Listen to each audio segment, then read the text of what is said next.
Hello everyone, welcome back in মিষ্টি Prius আনাদাস mini blog. আজকে রবিবার সকাল থেকে মিনি ব্লগটা স্টার্ট করলাম। আশা করছি তোমরা সবাই খুব ভালো আছো আর আমরাও খুব ভালো আছি। সকালে ছাদে গিয়ে তুলসী তলায় জল দিয়ে নিচে চলে আসলাম। দেন তো আমি আর ভাই বেরিয়েছিলাম একটু কাজে।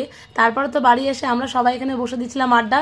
দেন তো দুপুরে লাঞ্চটা সারলাম খিচুড়ি আর বাঁধাকপি দিয়ে। তারপরে তো আমি এদিকে রেডি হচ্ছিলাম, বিকালবেলা বেরোবো বইমেলায়। এটা ছিল আমার সেকেন্ড ডে, আর আজকে আমি আবারও যাচ্ছি স্কুলের তরফ থেকে।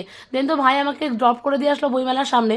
আজ বইমেলায় ছিল অনুপম রায়ের কনসার্ট, আর আমরা তো যাবোই, তাই বদ্দিভাই গিয়েই আগে টিকিটটা কেটে আমাদের পাঠিয়ে দিয়েছে। আর আজকে তো বই উৎসবে ছিল আমাদের স্কুলের পারফরমেন্স, আর আমরা তো সুপার এক্সাইটেড ছিলাম আজকে দিনটা নিয়ে। ওরা তো এক্সিলেন্ট পারফরমেন্স করেছে, প্রাইজ পেয়েছে, আর আমরা সমস্ত টিচাররা দারুণ এনজয় করেছি। ঘড়িতে প্রায় 8:30 বাজে, আমরা অলরেডি লেট, তাই রেডি হয়ে বেরিয়ে পড়লাম বই উৎসবের উদ্দেশ্যে।